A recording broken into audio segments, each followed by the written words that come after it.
Assalamualaikum warahmatullahi wabarakatuh.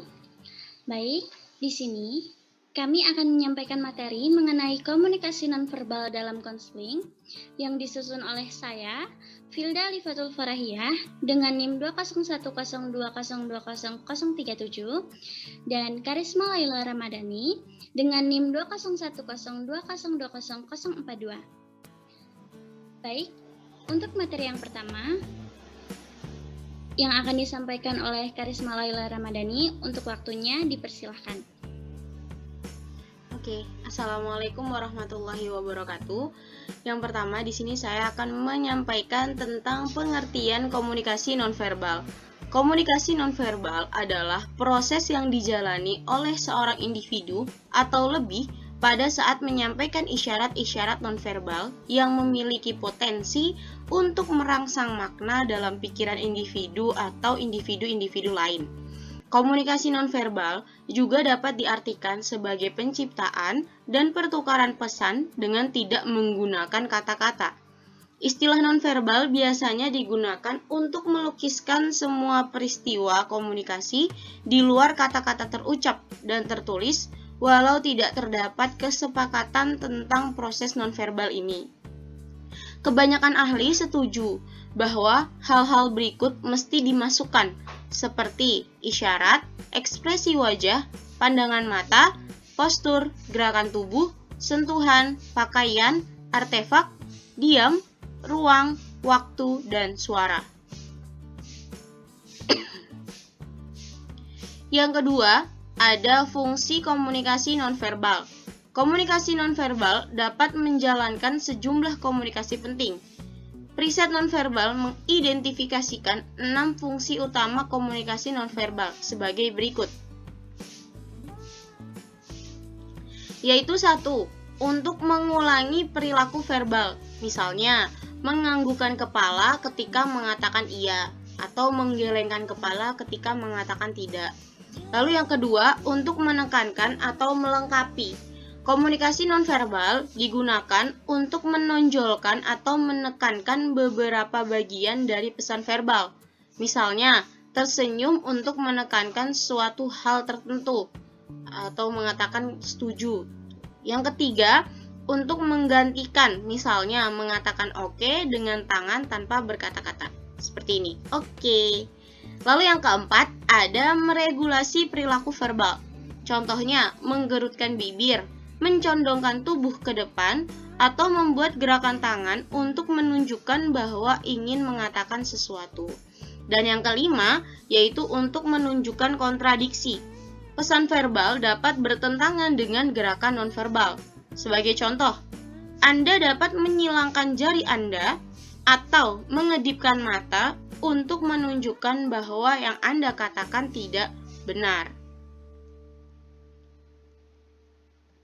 Lalu yang ketiga, ada klasifikasi pesan atau teori komunikasi nonverbal.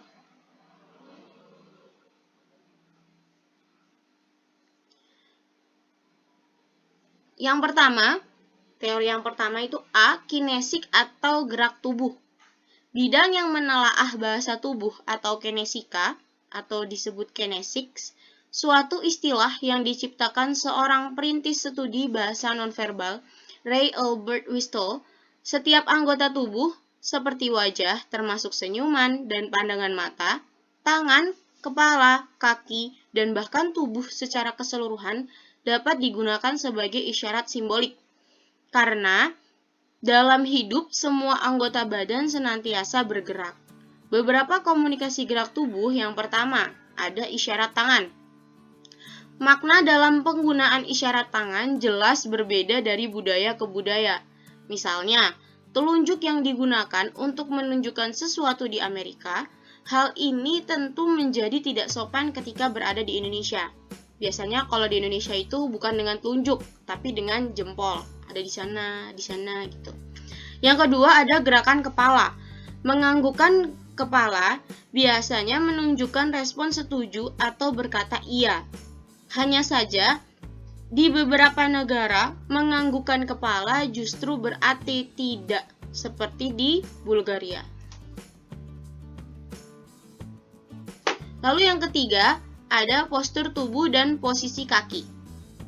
Postur tubuh sering bersifat simbolik. Seseorang cenderung mengapresiasi berlebihan orang bertubuh tinggi dan seimbang. Bahkan cara duduk, berdiri, dan berbaring dapat mengomunikasikan serangkaian makna yang terbatas namun menarik. Lalu yang keempat ada ekspresi wajah dan tatapan mata. Kontak mata punya dua fungsi dalam komunikasi antar pribadi. Yang pertama, fungsi pengatur untuk memberitahu orang lain apakah Anda akan melakukan hubungan dengan orang tersebut atau menghindarinya. Yang kedua, fungsi ekspresif, yaitu memberitahu orang lain bagaimana perasaan Anda terhadapnya. Tangan dan lengan adalah transmisi utama dari bahasa tubuh. Namun, gerakan dari kaki dan kepala juga penting. Mereka terkoordinasi secara dekat dengan cara berbicara dengan komunikasi verbal. Kode-kode bahasa tubuh bisa mengindikasikan bangkitnya emosi secara umum atau kondisi emosional yang spesifik. Mungkin itu yang bisa saya sampaikan. Apabila ada kurang lebihnya saya minta maaf yang sebesar-besarnya, bisa dilanjutkan oleh Mbak Filda.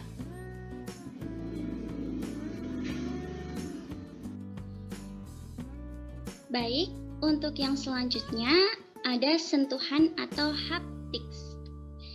Studi tentang sentuh-menyentuh disebut haptika atau haptics. Menurut Heslin, terdapat 5 kategori sentuhan yang merupakan sesuatu rentang dari yang sangat impresional hingga yang sangat personal.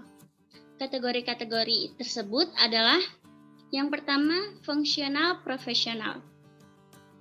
Di sini sentuhan bersifat dingin dan berorientasi bisnis. Misalnya pelayan toko membantu pelanggan memilih pakaian. Yang kedua, sosial sopan. Perilaku dalam situasi ini membangun dan memperteguh pengharapan, aturan dan praktik sosial yang berlaku. Misalnya berjabat tangan.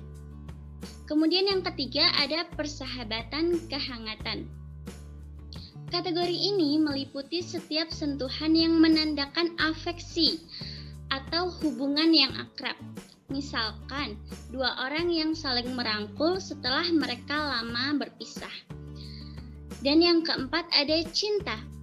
Kategori ini merujuk kepada sentuhan yang menyatakan ketertarikan emosional.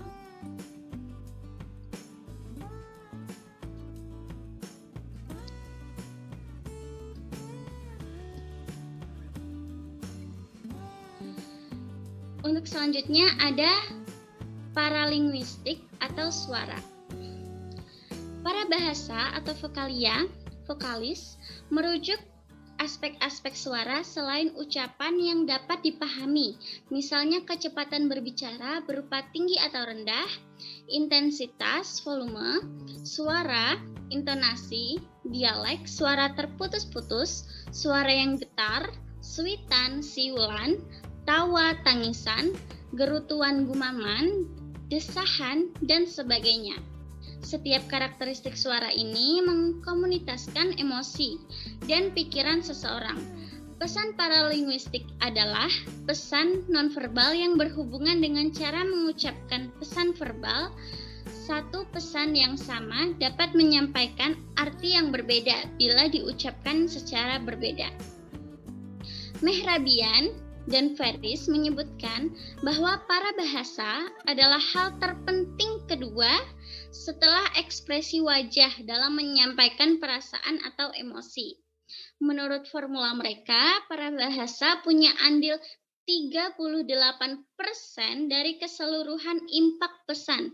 Oleh karena ekspresi wajah punya andil 55% dari keseluruhan impak pesan dan lebih dari 90% isi emosionalnya ditentukan secara non-verbal. Selanjutnya ada penampilan fisik. Bagaimana cara seseorang berpakaian, warna, model pakaian, menyisir rambut merupakan unsur-unsur tampilan yang menunjukkan sebuah pesan. Simbol non-verbal seperti ini erat kaitannya dengan penilaian budaya.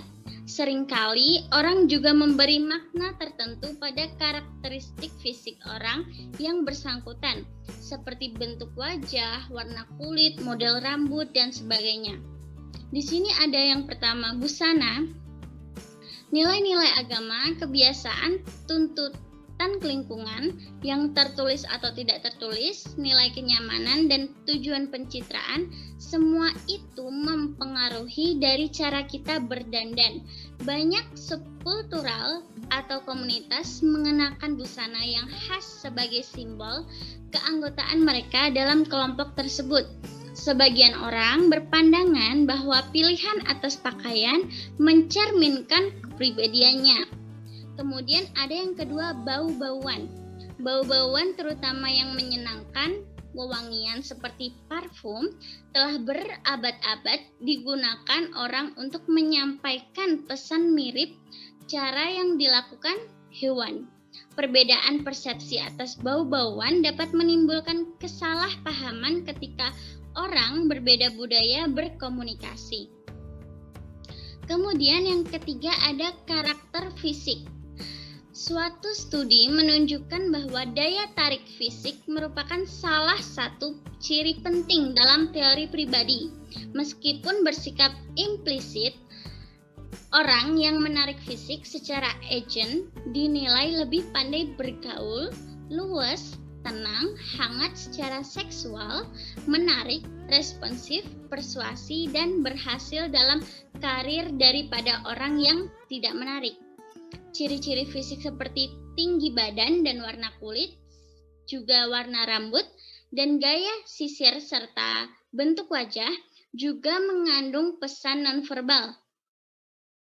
Orang memberikan kesan mengenai orang lain berdasarkan ciri-ciri semua ini dan bergantung kepada aspek nonverbal. Kemudian berikutnya ada proksemik atau penggunaan ruang personal dan sosial. Setiap budaya punya cara khas dalam mengkonseptualisasi ruang, baik dalam rumah, di dalam rumah maupun hubungan dengan orang lain. Edward T. Hall adalah antropolog yang menciptakan istilah proksemik atau proksemika sebagai bidang studi yang menelaah persepsi manusia atas ruang, baik itu pribadi dan sosial.